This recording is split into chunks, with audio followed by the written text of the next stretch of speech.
Hello and welcome and namaste from New Delhi. You're watching DD India. I'm Gautam Roy.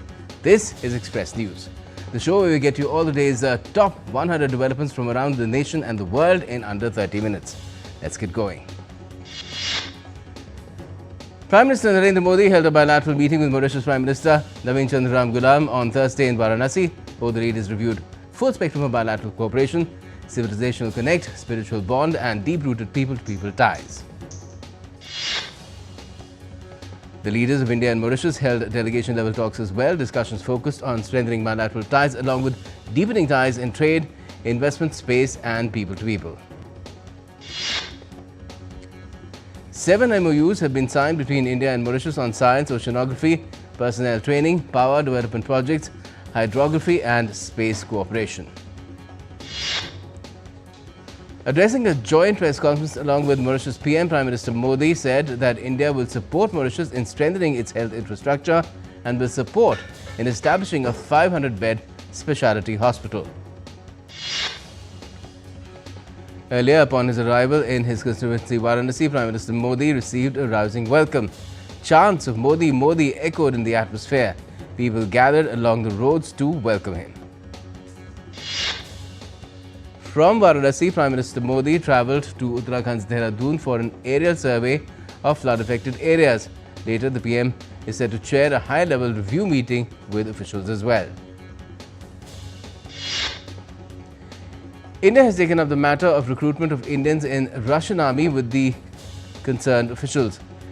Official spokesperson of the Ministry of External Affairs has said, and I quote, "I have seen reports about Indian nationals having been recruited recently into the Russian army." MEA spokesperson also said that the central government has urged Russia to halt the practice, release affected Indians, adding that the government is in touch with their families. To facilitate passengers who've been stranded due to recent developments in Nepal, Air India has begun operating special flights for 2 days from Wednesday from Delhi to Kathmandu and back.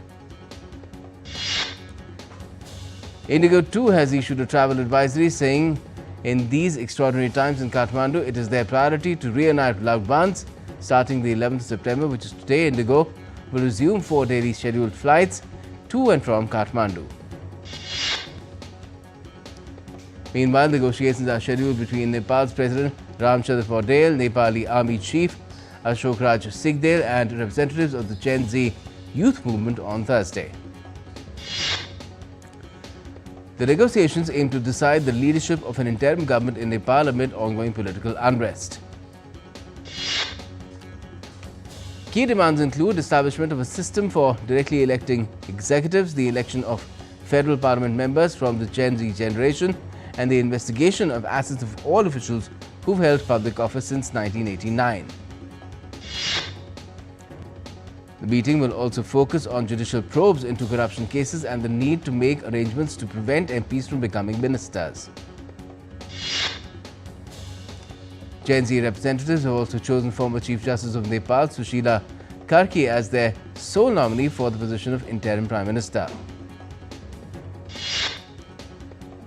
Meanwhile, Communist Party of Nepal's chairperson and former Prime Minister Pushp Kamal Dahal has issued a detailed 10-point statement expressing solidarity with the Gen Z movement while urging restraint. He emphasized that Gen Z's agenda aligns with his party's long-standing demands. Now, based on the security situation, Nepalese army has informed that the prohibitory order and curfew have been extended in Kathmandu, Lalitpur and Bhaktapur districts until 6 a.m. on Bhadra 27, 2082, that is Friday, September 12th. Delhi Police's special cell has arrested 5 terror suspects allegedly linked to a wider module planning anti-national activities. The suspects were arrested from Delhi and 3 other states, including Jharkhand, Telangana and Maharashtra. In a historic first, 10 women officers from the Indian Army, Navy and Air Force embarked on a tri-service circumnavigation mission on board Indian Army sailing vessel or IASV Triveni from Thursday. This all-women expedition is not just about sailing, it's a milestone in India's maritime journey, showcasing Nari Shakti or women power in uniform, tri-service unity and the spirit of adventure. ISP Triveni, a 50-foot yacht built indigenously in Puducherry, is an embodiment of Atmanirbhar Bharat or self-reliant India. Defence Minister Rajnath Singh virtually flagged off the expedition, which will cover 2,600 plus nautical miles, 26,000 plus, nautical miles. The team of women officers will be crossing the equator twice and rounding the 3 Great Capes, braving the world's toughest oceans. A technology transfer agreement has been signed between New Space India Limited, ISRO, Indian National Space Promotion and Authorization Centre, and Hindustan Aeronautics Limited for the transfer of the small satellite launch vehicle technology. Developed by ISRO, the SSLV is designed as a quick turnaround, on-demand launch vehicle that can be efficiently scaled for industrial production. Railway Minister Ashwini Vaishnav is in Jaipur on a one-day visit to review the redevelopment work of railway stations in Rajasthan. The Railway Minister reviewed the redevelopment work of railway stations in Rajasthan, and while doing that, he mentioned how efforts are being made to introduce new trains for the state, including Vande Bharat services from Delhi to Jodhpur, Bikaner and Jaisalmer. Federation of Indian Chambers of Commerce and Industry organized a 2-day global leadership conclave, Leads 2025, on the theme Collaborations for Growth in the Transformative World. Minister for Environment, Forest and Climate Change Bhupendra Yadav delivered the ministerial address highlighting India's vision for green growth and collaborative progress. In business, the benchmark Indian equity indices settled on a positive note on Thursday. The BSE Sensex closed with gains of 123.58 points at 81,548.73 levels. NSE Nifty 50 ended at 25,005.5. That is going up by 32.4 points or 0.13%. The Indian rupee plunged 33 paise to close at an all-time low of 88.44 against the US dollar on Thursday. Asian and European equities rose Thursday, buoyed by US rate cut hopes after PPI fell, with Tokyo up 1.2%, Shanghai up 1.7%, London up 0.5%, Hong Kong down 0.4% and Dow down 0.5%. In international updates, Poland has warned of potential open conflict after 19 Russian drones allegedly breached its airspace during a Ukraine attack. Ukrainian President Volodymyr Zelensky has criticized Western inaction after Russian drones entered Polish airspace, urging stronger NATO response to Russian aggression. Meanwhile, Russia has denied violating Polish airspace, claiming drones strayed unintentionally due to jamming. Poland insists the incursion was deliberate aggression. Qatar hit back at Israeli Prime Minister Benjamin Netanyahu in a strongly worded statement early on Thursday, describing his remarks about the Gulf countries' hosting of a Hamas office as reckless. Qatar's Prime Minister has also warned that the unprecedented Israeli strike has killed hope for Gaza hostages, calling for Israeli leader Benjamin Netanyahu to be brought to justice. The heated exchange of statements came a day after Israel attempted to kill Hamas political leaders in an airstrike on Qatar on Tuesday. On Wednesday, Netanyahu warned Qatar of either expel Hamas officials or to bring them to justice, because if you don't, we will. He also accused Qatar of providing safe haven and financing the Hamas. In a statement, Qatar's foreign ministry condemned what it described as Netanyahu's explicit threats of future violations of state sovereignty. Meanwhile, Prime Minister Modi, in a call with Qatar's Emir, condemned Israel's Doha strikes on Hamas as sovereignty violation, urging dialogue to avoid escalation and affirming India's stand against terrorism for regional stability. US President Donald Trump has reportedly told Israeli Prime Minister that his decision to target the Hamas inside Qatar wasn't wise. Sources say Trump made the comments during a heated phone call on Tuesday after the attack. An emergency United Nations Security Council meeting in response to Israel's strikes on Qatar has been scheduled Thursday. It got postponed from Wednesday at the request of Qatar so that Qatar's Prime Minister could take part in the meeting. US right-wing activist Charlie Kirk, a close ally of Donald Trump and co-founder of Turning Point USA, was shot dead during an event at a Utah university on Wednesday. Kirk collapsed as a gunshot rang out, sending the crowd into panic. Donald Trump has condemned the heinous assassination of Charlie Kirk, calling him a man of deep faith and urging Americans to reject political violence. Flags at the White House were lowered to half-mast in his honor. Mourners gathered at the Utah State Capitol on Wednesday night to hold a vigil for Charlie Kirk.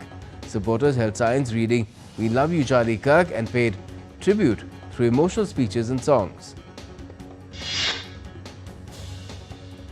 The world marks the 24th anniversary of the 9/11 attacks, of one of the deadliest terror strikes in history. On this day in 2001, Al-Qaeda hijackers crashed 4 planes in the US, bringing down the Twin Towers in New York, striking the Pentagon and killing nearly 3,000 people. A gas tanker truck overturned and exploded on a highway in southeast Mexico City, killing at least 3 people and injuring 70 others.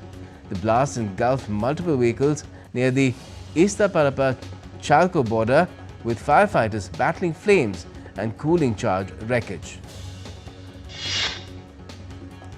Following a raid at Hyundai's project site in Georgia that led to the detention of over 300 South Korean workers, President Lee Jae-myung has warned that the incident could deter future Korean investments in the US. Newly appointed French Prime Minister Sébastien Lecornu met with ministers on Wednesday to review the nationwide "Let's Block Everything" protests. He promised a profound break from the past, pledging a fresh approach amid France's deepening political crisis. On his first day in office, Prime Minister Lecornu was met with widespread protests, resulting in clashes with the police. One protester was hospitalized after being tear-gassed, while nearly 300 others were arrested across France as 80,000 security forces were deployed nationwide. Brazil Supreme Court Justice Luiz Fux has voted to acquit former President Jair Bolsonaro of an alleged coup attempt, annulling the trial over jurisdiction. 2 judges have voted to convict Bolsonaro, while 2 others were appointed by President Lula. Fuchs's vote supports Bolsonaro's call for a full Supreme Court trial. Cuba faced its 5th nationwide blackout this year, triggered by an unexpected shutdown of the Antonio Guterres thermoelectric plant. The Energy Ministry is investigating as the country continues to struggle with its worst economic crisis in decades. We're taking a quick break at this point and we'll be back with more right now on Express News in just a bit. Stay tuned to DD India.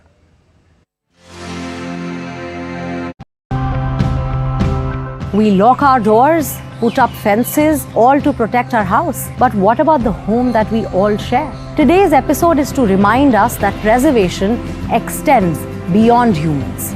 We tell our buyers that the coffee they're buying or they're consuming is contributing or is preserving the habitat for these many species of birds and animals. We are promoting ecotourism only. We call volunteers to work on the field so that they can learn from the village. GDSI is a ranking system created by an association to make its location sustainable in terms of tourism and event management. We use the feces as manure for our crops. That's how integrated farming becomes very profitable.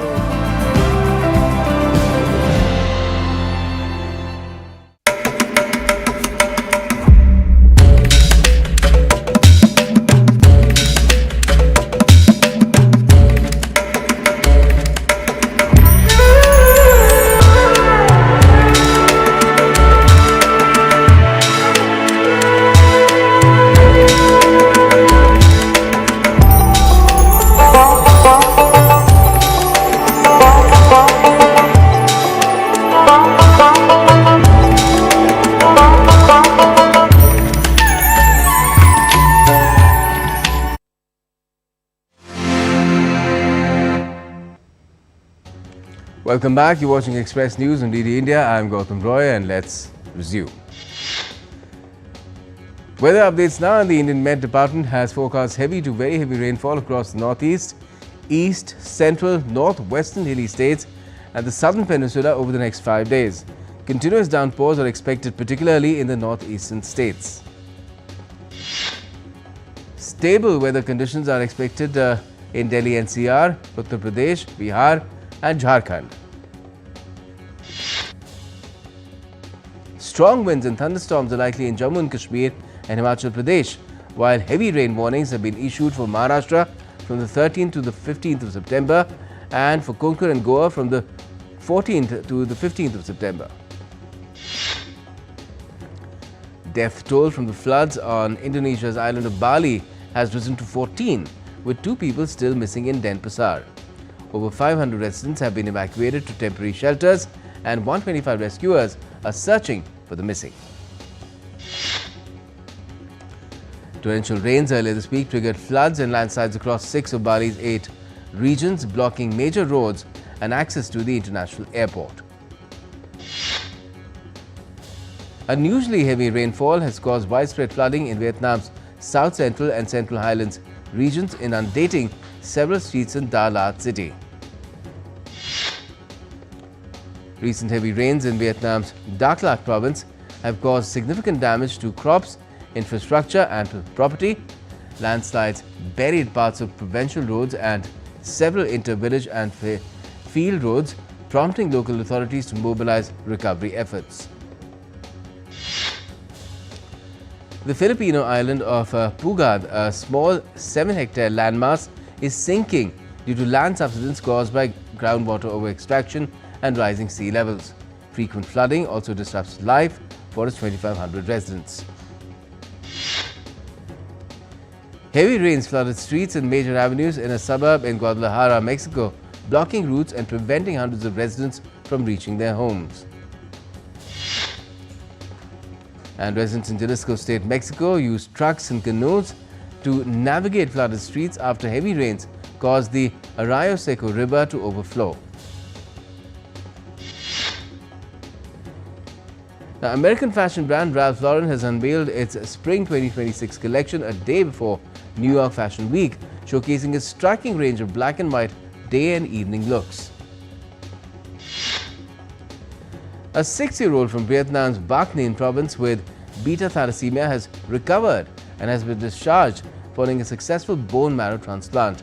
The procedure used an immune tolerance technique, overcoming differences in donor and recipient blood types. Hundreds of tractors and thousands of farmers gathered in Kojonup, Western Australia to celebrate 100 years since the first Caterpillar tractor began operating in the state. The oldest Caterpillar 60 tractor, a rare and historic piece, drew crowds of over 1,000 people despite wet and windy weather in Kojonup. Organizers say such a gathering is unlikely to happen again. India's Ministry of Culture has launched Gyan Bharatam, a national initiative to preserve, digitize and share the country's manuscript heritage. The first ever Gyan Bharatam International Conference began at New Delhi's Vigyan Bhavan, focusing on reclaiming India's knowledge legacy.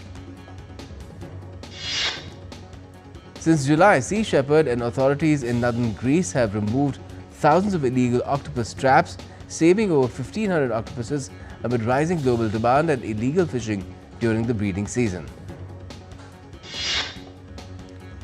Finnish school Kungsvagen Skola has banned mobile phones, locking them away daily to boost student focus and to encourage more social interaction during breaks. Palau's coral reefs have largely avoided global bleaching thanks to naturally heat-resistant corals. Scientists are now breeding and planting supercorals to protect reefs worldwide. In Tomika, Japan, 16 students learned knife making from master sportsmiths, hammering iron heated to 800 degrees Celsius during an online workshop.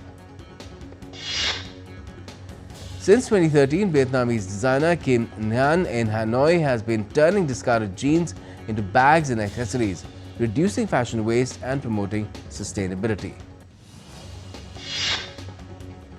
In Quang Tri, Vietnam, coastal authorities plan an $80 million road project to connect key hubs and launch new themed tours.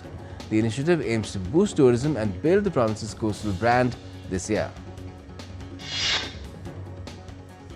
Mexico City's Isla de la Muñeca is a spooky tourist attraction where hundreds of dolls hang from trees and structures. Created by Julian Santana, the dolls are said to ward off the spirit of a girl who drowned in 1950. Prince Harry praised the Invictus Games Foundation's first decade during an event in London. He also reunited with his father, the King, ending a 19-month estrangement. Once a tourism paradise, Vietnam's Nha Trang is now a top choice for young people seeking careers and a balanced lifestyle. It was recently named Vietnam's most livable coastal city. And in Vietnam's Ho Chi Minh City, a screening of film Red Rain welcomed consular corps and students. The event aimed to share Vietnam's history and strengthen global friendship through cultural exchange. In entertainment, Tom Holland has revealed he gets a new Spider-Man suit every 2 weeks while filming Spider-Man Brand New Day, which hits theatres on the 31st of July next year. Keanu Reeves' starrer Good Fortune, directed by Aziz Ansari, will release in Indian theatres on the 17th of October. Ben Affleck and Matt Damon's starrer The Rip's teaser is out. The trailer released on a streaming platform on Wednesday. Two-time Oscar winner Jodie Foster premiered her first French-language lead in A Private Life at the Toronto International Film Festival on Tuesday. Pulp, Wolf Alice, FKA Twigs, CMAT and Sam Fender are among the 2005 Mercury Prize nominees, which was announced on Wednesday. The 25,000 British Pounds Award honours top British and Irish albums across all genres. Ram Gopal Varma's 1995 hit Rangila returns to theatres for its 30th anniversary next month, giving new audiences a chance to see its genre-defining impact. Actor Jackie Shroff celebrated 30 years of his 1992 film Angar on Thursday by posting scenes from the film on Instagram. Filmmaker Mohit Suri hopes Saiyaara, starring Ahan Pandey, connects emotionally with global audiences as it streams on Netflix from the 12th of this month, which is tomorrow. Shiv Hariharan's look as Ramesh in the Malayalam sports drama Balti, starring Shane Nigam, was revealed by Shane on social media. The film premieres on the 26th of September. Bollywood actor Vishal Jethwa's film Homebound is to be screened at the Toronto International Film Festival.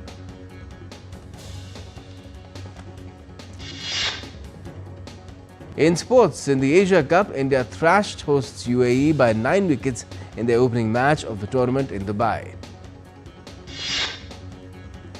India chased down the paltry target of 58 in just 4.3 overs, which is the team's fastest ever successful run chase in T20Is. Bangladesh is set to begin their Asia Cup campaign against the struggling Hong Kong side on Thursday. South Africa defeated England by 14 runs in the first 2020 international of a 3-match series that was reduced to 5 overs in a wet Cardiff on Wednesday. The International Cricket Council has announced an all-female panel of match officials for the upcoming ICC Women's Cricket World Cup 2025.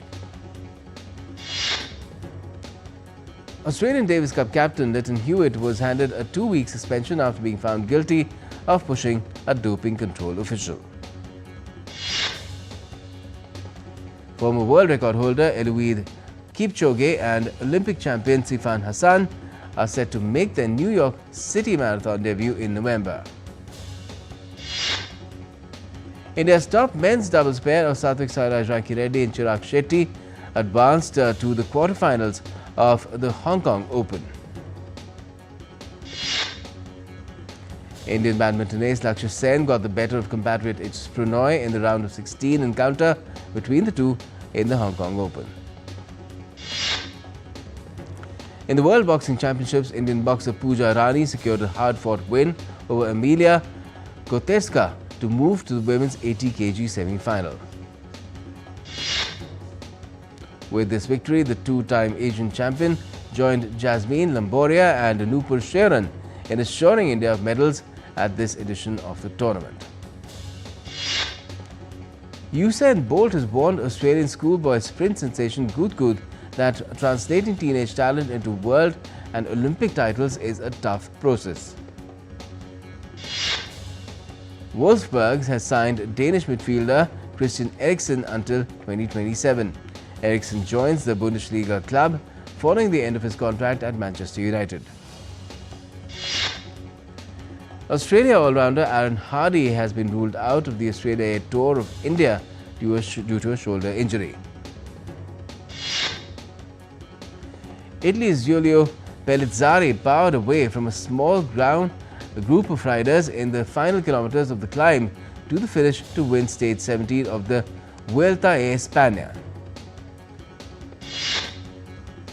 And that's all we have at the moment in this edition of Express News, but for all the latest, keep watching DD India.